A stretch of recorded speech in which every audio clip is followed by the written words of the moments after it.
Hello everyone, and welcome back to another Massachusetts Central Radio Show. I'm your humble host, Mike Mo, here for a just not another day, but for a interesting day, and also a cool day, also a day of remembrance. For those of you who lived who are U.S. citizens, and for those of you who know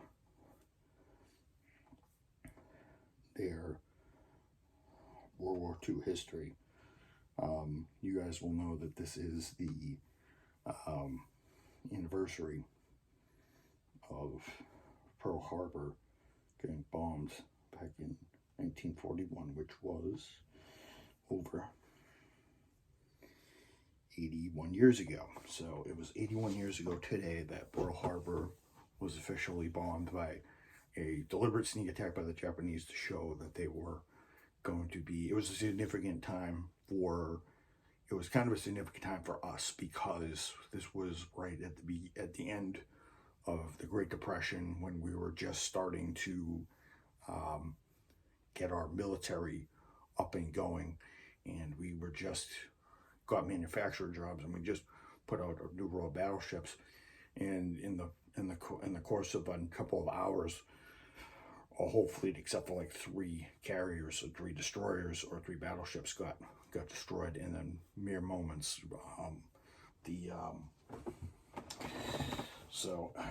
And I believe the USS Arizona is the only one that is it's the only one that there's a memorial, the Tears of the Arizona, for those of you guys who know that ships lost at Pearl Harbor. American ships have punched Pearl Harbor, so I will tell you which ones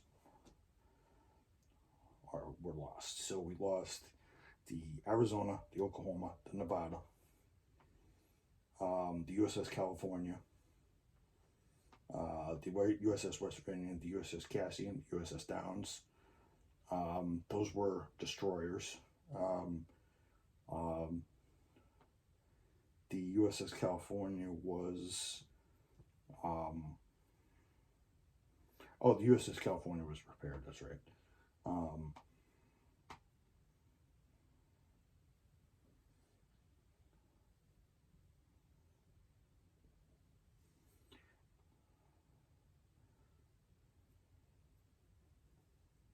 Actually, the USS Nevada was the only one to get underway.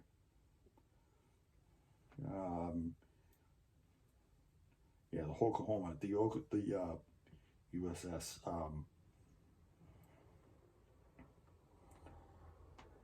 there's a couple more. There was the Ogallala, which was the mine sweep, which was a mine layer, and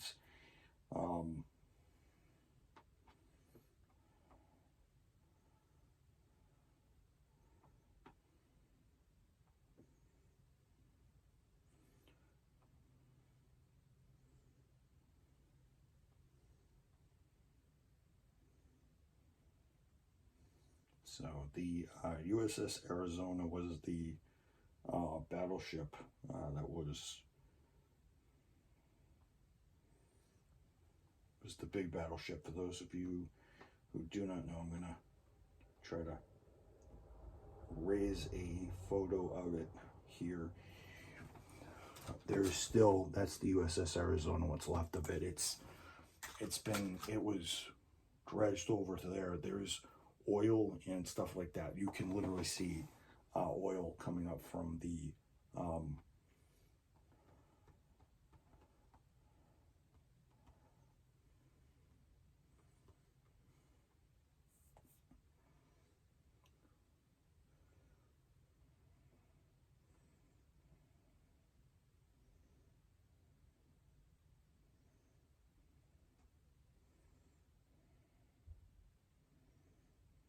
so this is the picture of the Arizona. You guys can go see these and everything like that.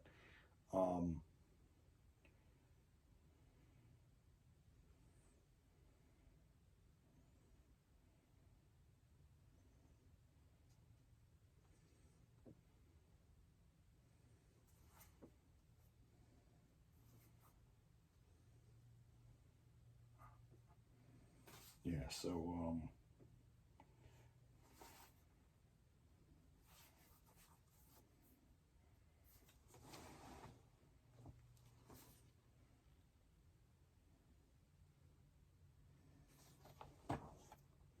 yeah, so you can see the water.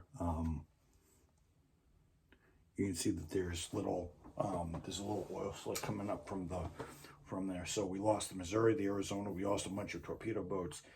The Japanese did this as a show of force to show the world that, you know, they were going to be a rising superpower, and they were looking to prove themselves as an industrial power. See, they had super carriers and all this other stuff in their planes, kamikazes and everything. It would take them over.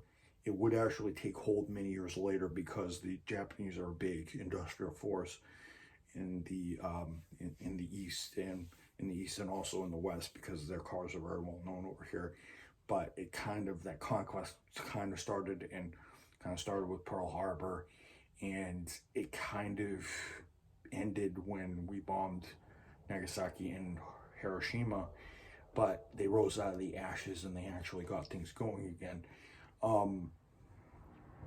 It was a blatant, but this was the first step in that that uprising. It would take them many years, but at least they would be able to do this. In fact, they're probably one of the fastest growing economies, probably of all time, other than the Chinese one. But it was a huge loss for us, and it kind of woke up the beast that would be the American military, and it would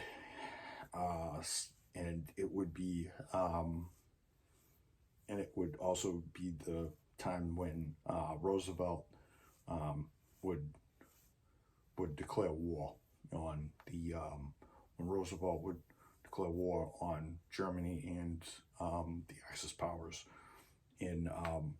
So between and that would lead to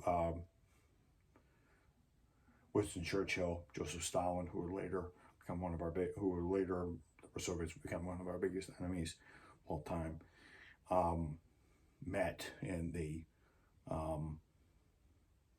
ended up drawing up the treaty that would, and the orders to end and eliminate Nazi Germany and the Imperial Japanese forces. So my grandfather is actually old enough to remember when Pearl Harbor was bombed. My grandfather was 29. So my grandfather was about 12 at the time. So it was a big day. My grandfather said it was a huge shock.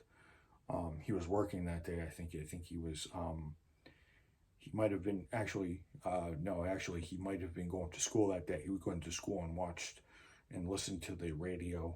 Happened to him. It was devastating. Everybody was crying for war. And a couple of weeks later, couple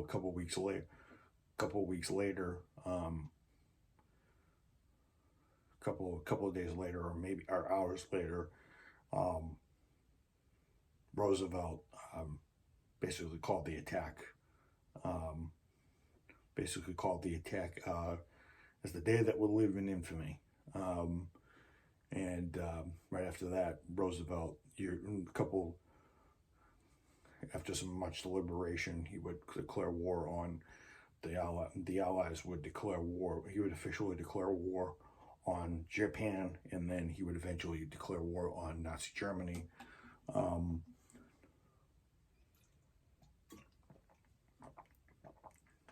And then he would go to Africa. They would go to Africa, and then they would end the conflict in Japan, and then they would go to, then they would end up going to Patton, and would end up going to Europe, and we'd eliminate the Nazi threat. So that was the biggest turning. So it was the turning point of the war, and for strategic reasons, I think it was one of the worst mistakes the Axis ever made, because it literally literally woke up maybe one of the biggest industrial superpowers, and inadvertently it got us out of the Great Depression. But not only that, fully out of the Great Depression, not only that, it also kind of turned the tide of the war, because one of the biggest superpowers was awakened. And there's a reason why the U.S. was isolationist and it was not involved. It's because it had no conflict over in Europe. And Hitler told Hirohito, he says, oh, you know, if you bomb the U.S., you just want to show you're a power. You don't show you're afraid. The U.S. There was some trade rumors, because we wouldn't trade helium and hydrogen and rubber with the Japanese. So there was some contentious, but I think the Japanese also wanted to show that they were a military force and that they were strong military power, and they had some strong might. They gave us quite the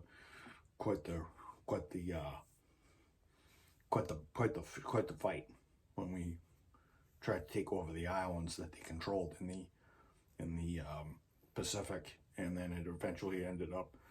But so I actually don't know any World War II veterans, but I do know.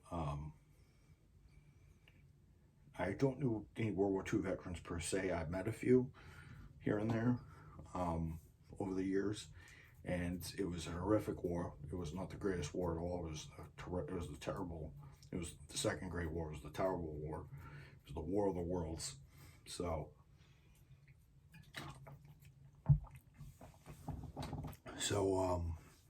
yeah, I'm going to give a moment of silence for those who died in the conflict starting now. So.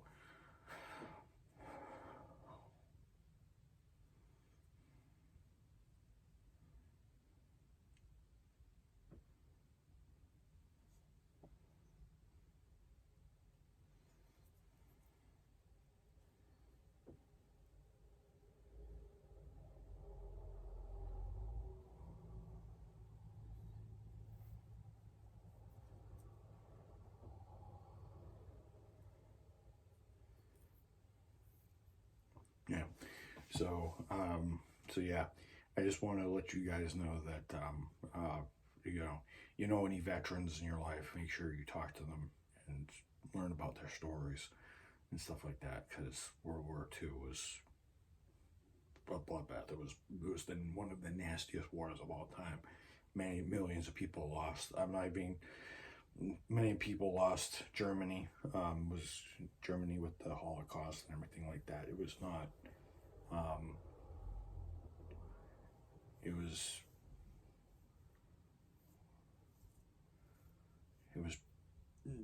was one of those wars that was pretty dark. So there was a lot of stuff that happened that shouldn't have happened. A lot of lives lost.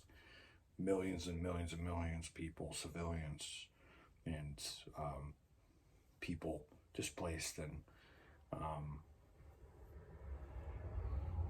countries ruined, and those countries that we ended up hitting and had to also rebuild after, we had to teach them a lesson that they never forget, obviously. War is a bad thing. I don't condone it. I don't condone fighting.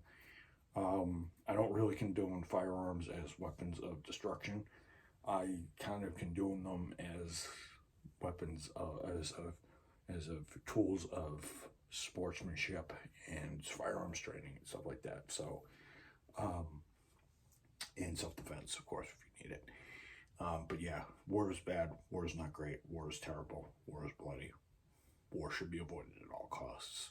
Fighting a war is not good unless you know what you're fighting for. So, yeah. So God bless all those troops out there that fought, and all those spirits up in heaven that fought in the First Great War, and the Second Great War.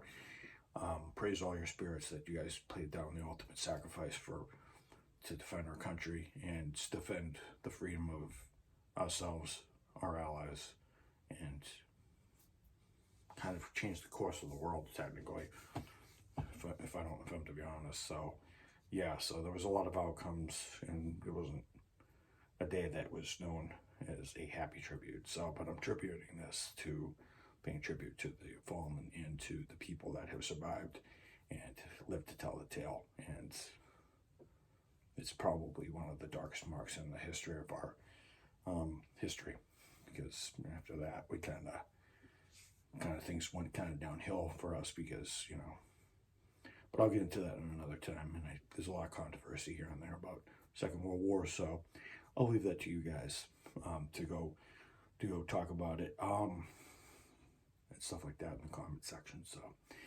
all I know is that yes, it was a bad day. Both sides suffered a lot of casualties, and both sides didn't have to fight, but they did, because they were two superpower. They were one superpower trying to defend against a rising superpower, and a superpower that was going to become pretty big in 20, 30 years down the road, 20, 30, 40 years, and even till today, but yeah, it's the trajectory for Japan to become a world leading technology and business place obviously started with many years ago, but many almost 80 years ago on that fateful day. So, but it also changed a lot of American lives, and it also kind of contributed to history, not in a good way, but the world changed, and we changed, and everybody's thoughts of other people around the world changed, obviously. So but yeah, I'll bid this one adieu, and I hope you guys all have a good day.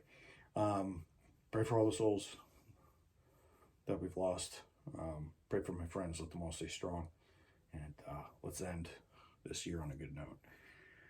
We only have as of right now, we only have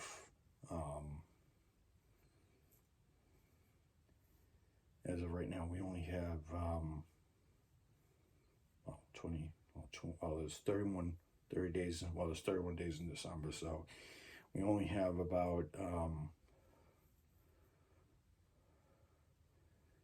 we only have about 23 days left. I think we only have about 23 days left in December, so it's coming down to the wire for actually three more. Yeah, so we have 23 days left in December, so I hope you guys we have like 23 days left in December, so 22, 23 days left in December.